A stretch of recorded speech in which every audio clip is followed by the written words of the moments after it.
ಜಾಹೀರಾತು ಅಳವಡಿಕೆಗೆ high court green signal. ಖಜಾನೆ ಭರ್ತಿ ಮಾಡಿಕೊಳ್ಳೋದಕ್ಕೆ ಜಾಹೀರಾತು ಮೊರೆ ಹೋಗಲಾಗ್ತಾ ಇದೆ. ಜಾಹೀರಾತು ಅಳವಡಿಕೆಗೆ ಮುಂದಾಗಿರುವಂಥದ್ದು ಸರ್ಕಾರ ಈಗಾಗಲೇ ಕಾಯ್ದೆ ತಿದ್ದುಪಡಿ ಮಾಡಿ ಕೋರ್ಟ್ಗೆ ಸಲ್ಲಿಕೆ ಮಾಡಲಾಗಿತ್ತು.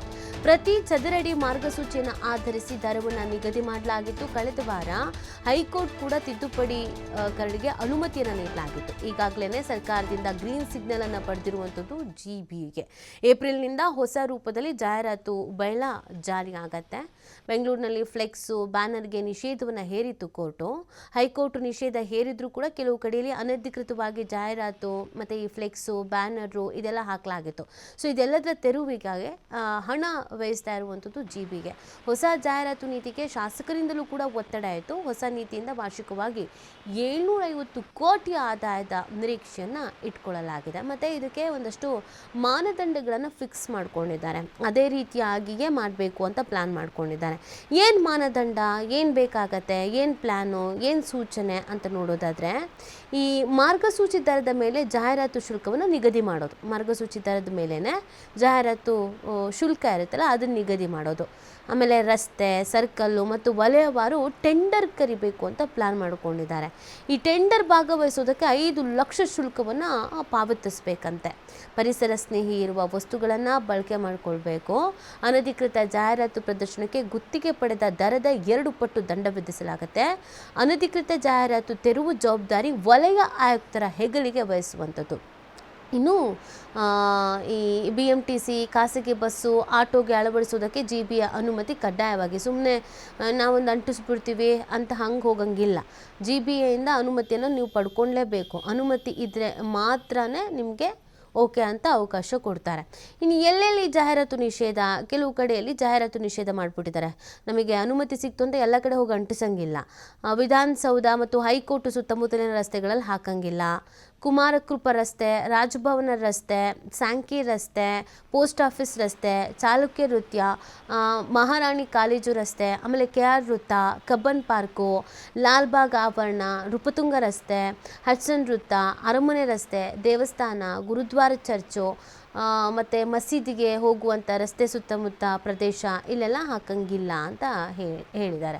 ಸೊ ಹೇಗಿರುತ್ತೆ ಜಾಹೀರಾತು, ವಿಸ್ತೀರ್ಣ, ಚದುರ, ಇದೆಲ್ಲವನ್ನು ಕೂಡ ನೀಟಾಗಿ ನೋಡ್ಕೊತಾರಂತೆ. 3,000 ರೂಪಾಯಿಗಿಂತ ಕಡಿಮೆ 45 ರೂಪಾಯಿ ಈ ಥರದ್ದೆಲ್ಲ ಪ್ಲ್ಯಾನ್ ಮಾಡ್ಕೊಂಡಿದ್ದಾರೆ. ಎಷ್ಟೆಷ್ಟು ಇರಬೇಕು, ಏನು ಅಂತಂದರೆ ಮುಂಚಿತವಾಗಿ ನಿಗದಿಯನ್ನು ಮಾಡ್ಕೊಳ್ತಾ ಇರೋದು ಹೀಗೆ ಇರಬೇಕು ಅಂತ.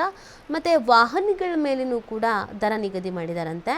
ಖಾಸಗಿ ಸಾರ್ವಜನಿಕ ಬಸ್ನಲ್ಲಿ 10 ಅಡಿಗೆ ಅವಕಾಶ, ಪ್ರತಿ ಚದರಡಿಗೆ 50 ರೂಪಾಯಿ ಅಥವಾ ಮಾಸಿಕ 500 ರೂಪಾಯಿ ನಿಗದಿಯಂತೆ. ಆಮೇಲೆ ಮೆಟ್ರೋ ರೈಲಿನಲ್ಲಿ ಪ್ರತಿ ಚದರಡಿಗೆ 50 ರೂಪಾಯಿ ಅಥವಾ ಇಡೀ ಬೋಗಿಗೆ 750 ರೂಪಾಯಿ ಅಂತೆ.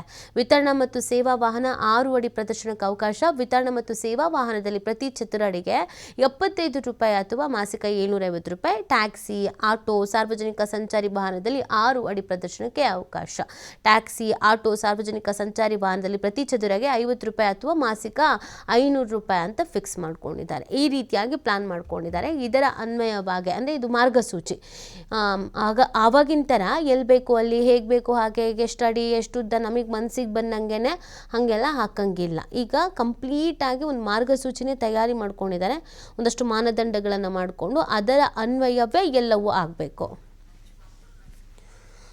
ಇದಕ್ಕೆ ಸಂಬಂಧಪಟ್ಟಂತೆ ನಮ್ಮ ಪ್ರತಿನಿಧಿ ಗಣೇಶ್ ಒಂದು ವಾಕ್ಥ್ರೂ ನಡೆಸಿದ್ದಾರೆ, ನೋಡೋಣ ಬನ್ನಿ.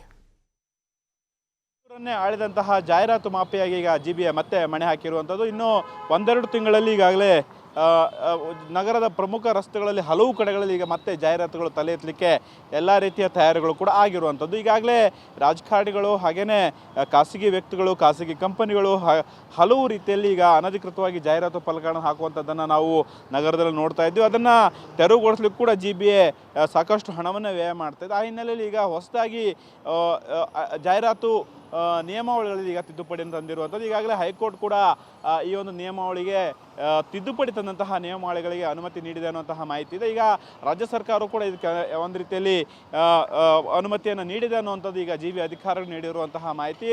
ಮೂಲಗಳ ಪ್ರಕಾರ ಏಪ್ರಿಲ್ 1ರಿಂದ ಹೊಸದಾಗಿ ಜಾಹೀರಾತು ನಿಯಮಗಳು ಜಾರಿಗೆ ಬರ್ತವೆ ಅನ್ನೋದು. ಆ ಹಿನ್ನೆಲೆಯಲ್ಲಿ ಈಗಾಗಲೇ ವಾರ್ಷಿಕವಾಗಿ 750 ಕೋಟಿ ಆದಾಯವನ್ನು ಕೂಡ ಜಿಬಿಎ ನಿರೀಕ್ಷೆ ಮಾಡ್ತಾ ಇದೆ.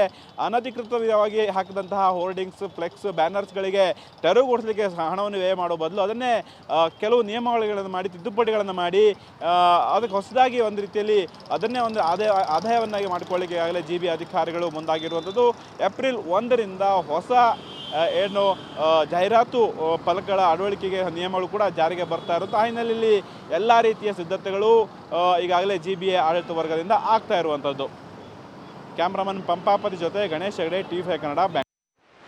ಇಲ್ಲ, ರೂಲ್ಸ್ ಆಲ್ರೆಡಿ ಡ್ರಾಫ್ಟ್ ಮಾಡಿ ಪಬ್ಲಿಷ್ ಮಾಡಿದರೆ ಸಾರ್ವಜನಿಕ ಮಾಹಿತಿಗೋಸ್ಕರ ಎಲ್ಲ ಗೆಸೆಟ್ ಆಗಿಬಿಟ್ಟಿದೆ. ಸೊ ಇದರ ಆಧಾರದ ಮೇಲೆ ಪ್ರತಿ ಕಾರ್ಪೊರೇಷನ್ ಈಗ ಟೆಂಡರ್ಸ್ ಕರಿಬೋದು. ಅದು ಎಷ್ಟು ಟ್ಯಾಕ್ಸ್ ಕೊಡಬೇಕು, ಎಷ್ಟು ಸೈಜ್ ಇರ್ಬೋದು, ಎಷ್ಟು ಮಾಡ್ಬೋದು ಒಂದು ಏರಿಯಾದಲ್ಲಿ, ಎಲ್ಲೆಲ್ಲಿ ಎಕ್ಸೆಂಪ್ಷನ್ಸ್ ಇದೆ, ಯಾವ ಮಿನಿಮಮ್ ಸೈಜ್ ಇರಬೇಕು, ಅದ್ರ ಬಗ್ಗೆ ಎಲ್ಲ ಡೀಟೇಲ್ಡ್ ಆಗಿ ನಾವು ರೂಲ್ಸ್ನಲ್ಲಿ ಮಾಡಿಟ್ಟಿದ್ದೇವೆ. Plus there is special provision for saving of old ಏನಾದರೂ ಪ್ರಾಜೆಕ್ಟ್ಸ್ ಏನಿದೆ, ಯಾವೆಲ್ಲ ಸೇವ್ ಆಗ್ತದೆ, LED ಬಗ್ಗೆ ಏನಾದರೂ ಇದ್ದರೆ ಅದು ಸಹ ಸೇವ್ ಆಗ್ತದೆ. ಅದೆಲ್ಲ ಡೈರೆಕ್ಷನ್ಸು ಈಗಾಗಲೇ ಪಬ್ಲಿಷ್ ಆಗಿದೆ. ಅದರ ಆಧಾರದ ಮೇಲೆ ಕಾರ್ಪೊರೇಷನ್ಸ್ ಈಗ ಟೆಂಡರ್ ಕರೀತಾರೆ. ಸೊ ಎಲ್ಲಿ ಮಾಡಲಿಕ್ಕೆ ಅವಕಾಶ ಇದೆ ಅದು ನಾವು ಈಗಾಗಲೇ ಫಿಕ್ಸ್ ಮಾಡಿಟ್ಟಿದ್ದೀವಿ. ಅದಕ್ಕೆ ರೇಟ್ ಸಹ ಫಿಕ್ಸ್ ಮಾಡಿಟ್ಟಿದ್ದೀವಿ. It is based on the guidance value. ಗಮನ ತಗೊಂಡ್ಬಿಟ್ಟು ರೇಟ್ಸ್ ಫಿಕ್ಸ್ ಮಾಡಿದೆ. In the sense